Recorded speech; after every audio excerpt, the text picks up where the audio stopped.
Ravi de vous retrouver. En plus, il va faire beau toute la semaine jusqu'à vendredi et nous serons au bureau. Quelle tristesse. Et vous en campagne, Anne Hidalgo, Oui, à Paris. dehors. Voilà, dehors. Puisque depuis hier soir minuit, donc, c'est la campagne officielle. Ce matin, dans les journaux, je ne vous les montre pas tous. On ne parle que de l'affaire Sarkozy, considérant que c'est votre camp qui est à la manœuvre derrière les manœuvres.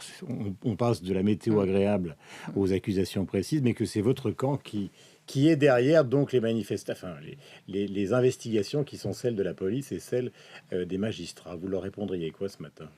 D'abord, vous savez, il y a un climat assez délétère.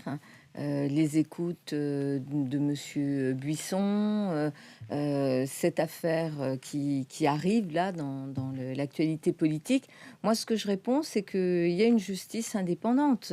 C'est à C'est elle exactement le contraire d'enquêter. de ce que pense la droite ce Eh matin. bien, ils peuvent penser ce qu'ils veulent, mais moi, je considère que toute personne, quelle qu'ait été ou quelles que soient ses responsabilités, doit pouvoir répondre dans le respect des droits de la défense. Et il y a toujours la présomption d'innocence et le respect des droits de la défense, mais que chacune et chacun est Oui, mais injusticiable l'avocat de comme un Nicolas autre. Sarkozy, Monsieur Herzog, a été quand même perquisitionné pendant 10 heures. Il est rentré dans sa douche, on lui a demandé de laisser la porte ouverte. Tout ça relève quand même du grand banditisme. Il y a 400 avocats, beaucoup d'avocats de gauche qui Oui, trouvent ça scandaleux. j'ai vu et j'ai entendu respect des droits de la défense. Je ne sais pas à quel titre il a été écouté. Est-ce que c'est parce qu'il était avocat? Peut-être pas uniquement, parce que ça ne justifie pas des écoutes. Mais moi, j'ai confiance dans la justice de mon pays. Et Donc je ils ont tort de considère, reprocher à la gauche de manipuler tout ça. à ce stade, oui, il n'y a pas de manipulation. Il y a une affaire qui est portée, c'est vrai, sur la place publique, et une affaire dans laquelle il y a eu une procédure.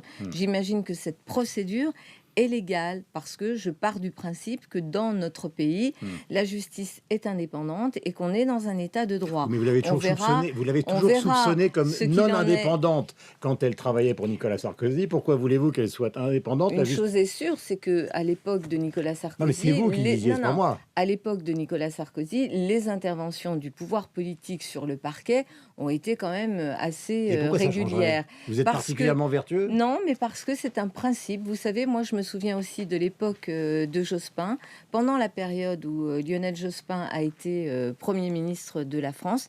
Il n'y a eu aucune intervention vis-à-vis des parquets.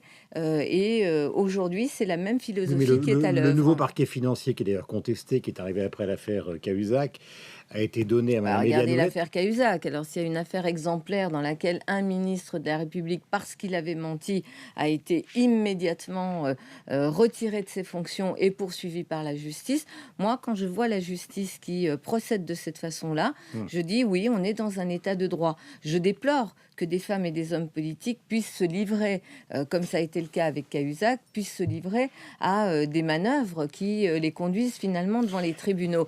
Mais voilà, nous, et en tout cas, c'est la philosophie qui est la mienne. Je ne suis pas au gouvernement et je regarde cette affaire sans plus d'informations que celles que vous avez vous-même en tant que journaliste. Et je Mais considère est-ce que qu'à ça peut... partir du moment où il y a des procédures qui ont été enclenchées pour qu'il y ait des écoutes, c'est que sans doute ces procédures étaient justifiées sur le plan du Sans droit. doute. Sans doute, voilà, et on Et verra. 400 avocats Et on disent le va- contraire. Eh bien, écoutez, on va laisser le débat se déployer et les informations venir, parce Non, que mais une chose est sûre aussi, c'est que dans notre pays, à un moment donné, de toute façon, la vérité éclate et tout se sait. Donc, si des personnes s'étaient amusées à tordre les procédures judiciaires et à procéder à des écoutes sans en avoir le droit, ça se verra aussi, mais mais je ne le crois pas. Voilà, moi j'ai confiance dans la si je vous justice parle de de mon ça, parce pays. que je reconnais qu'il y a une différence entre les dossiers nationaux et ce qui se passe à Paris, Ah c'est bah quand évident. même, Non, oui. mais bien sûr. Mais c'est important aussi parce que ça change le climat. On est à 15 jours. Oui. Donc on peut se demander si ça va influer sur le résultat des élections. Je ne parle pas simplement à Paris, mais dans l'ensemble du pays. Parce que si on ne parle que de ça pendant 15 jours, ça Mais va moi, devenir je une ne vais pas bataille. vous parler que de ça. Non, mais j'ai pas Et dit que nous, les candidats, on ne va pas vous parler que de ça. Il y a un climat. Ce climat est un climat qui pose problème, qui est un climat délétère sur le plan politique. Mais vous l'avez dit vous-même dans votre chronique, l'affaire Buisson est tout aussi délétère. Hein, ce type de pratique Oui, c'est dans le Guillaume Tabar sur cercle Radio du Classique. pouvoir, voilà, tout cela n'est pas bon pour la démocratie en général. Moi, vous savez, j'ai fait le choix de la politique locale, de la politique municipale et de l'engagement dans une ville comme Paris pour deux raisons. Un, je n'ai pas du tout le goût de la politique politicienne. politicienne j'aime Paris passionnément et j'ai Mais ça, plein personne ne vous le reproche. Hein. non, et j'ai plein de projets et de propositions à faire. Mais ce que je veux vous dire par là, c'est que dans la campagne qui se déploie, et j'étais sur le terrain comme beaucoup d'autres candidats tout ce week-end, bien sûr que les Parisiens m'ont parlé de ces affaires en me disant c'est quand même grave, c'est quand même triste ce qui se passe. Mais en même temps, ils font la part des choses. Ils savent que l'élection du maire, c'est une élection Et ça, d'une autre portée et c'est une élection qui concerne le destin de leur ville et leur vie quotidienne. Une dernière question sur ce sujet qui est quand même importante. Comment se fait-il qu'on poursuive tout le temps finalement quelqu'un sur lequel on n'a pas de preuves? Pas de preuves dans l'affaire Bettencourt, pas de preuves de financement de sa campagne en Libye, pas la moindre preuve qu'il ait pu pousser la candidature de quelqu'un à Monaco. Donc c'est le soupçon permanent. Comment voulez-vous quelqu'un sur le plan politique, parce que ça pourrait vous arriver demain, Bien sûr, bien sûr. comment voulez-vous que quelqu'un s'en sorte? Il n'y a jamais de preuves, toujours des non-lieux et Oui, toujours des magistrats sur le dos. Et il y a quelque chose qui est très grave, c'est que la présomption d'innocence n'est jamais invoquée, y compris dans Pour les Nicolas médias, Sarkozy. pour tout le monde. Non, mais je parle de Nicolas Pour les Sarkozy. femmes et les hommes politiques, pour Nicolas Sarkozy comme pour d'autres, mais pour les femmes et les hommes politiques, la présomption d'innocence, vous savez aujourd'hui ce qui est très grave, c'est lorsqu'il y a une affaire, lorsqu'une personne est entendue, lorsqu'elle est mise en examen, ça ne veut pas dire qu'elle est coupable, il n'y a jamais... Mais là, il n'y a même pas ou de mise alors en il y a examen. simplement, il n'y a pas mise en examen dans cette affaire-là pour l'instant, il y a une enquête judiciaire et il y a des fuites qui font que ces écoutes sont connues. Mais simplement, je pense qu'il faut que chacun revienne à quelque chose de raisonnable qui est C'est pas le aussi cas. dans l'état de droit, c'est de rappeler en permanence que les enquêtes, comment elles sont lancées, sur quelle base juridique, et d'abord rappeler en permanence la présomption d'innocence. Ça me paraît extrêmement important, quelle que soit la personne qui soit mise en cause. Vous appartenez quand même à une équipe dans l'ensemble de la France, qui est celle de la gauche au pouvoir. Est-ce que vous considérez que le remaniement est une nécessité pour le bon fonctionnement, non seulement du gouvernement, mais aussi du pays et des municipalités? D'abord, aujourd'hui, moi, j'ai la tête dans les municipales, donc la question du remaniement, elle viendra, bien sûr. Je pense que on verra à quel moment le président de la République choisit. Il a eu cette petite phrase, semble-t-il, le moment m'appartient. Le moment lui appartient totalement, et c'est les institutions aussi qui le disent ainsi. C'est à lui d'en décider. Moi, je pense qu'il faudra aller. Je vous pose cette question, vers une ça équipe... dépend du résultat des municipales, il l'explique aussi. Oui, alors oui et non. C'est-à-dire, d'abord, c'est à lui d'en décider et c'est à lui de le faire donc lorsqu'il le jugera opportun. Je pense qu'il faut aller sans doute vers une équipe resserrée, une équipe de combat pour relever les défis du pays. Aujourd'hui, dans cette élection des municipales, vous savez, les municipalités, c'est une élection bien sûr qui va mesurer un rapport de force politique à l'échelle du pays. Mais dans chaque ville, ce sont aussi des équipes qui apportent des solutions qui sont des solutions, celles que peuvent apporter les maires. Un maire, ça agit, par exemple à Paris, à la fois sur la dynamique économique de sa ville. Le rôle du maire, tel que je le perçois à Paris, est très important pour permettre, par exemple, l'accompagnement des entreprises, pour qu'il y ait plus de création d'emplois, plus de création d'activités. Et un maire, c'est aussi quelqu'un qui protège. Donc c'est pas un sous-produit de la politique gouvernementale. Ah non, absolument pas. Bon. Vous savez, il y a une grande autonomie dans l'élection du maire, et d'ailleurs une appréciation par les Français et notamment les Parisiens du maire, qui est une appréciation assez différente de ce qu'ils disent sur la vie politique J'ai plein de questions. Qu'est-ce que ça veut dire, parce qu'il y a une conférence de presse à 10h45, que de rendre participatif 5% du budget d'investissement? D'abord, 5% du budget d'investissement à Paris, c'est beaucoup, c'est 71 millions d'euros par an dans le budget que je propose.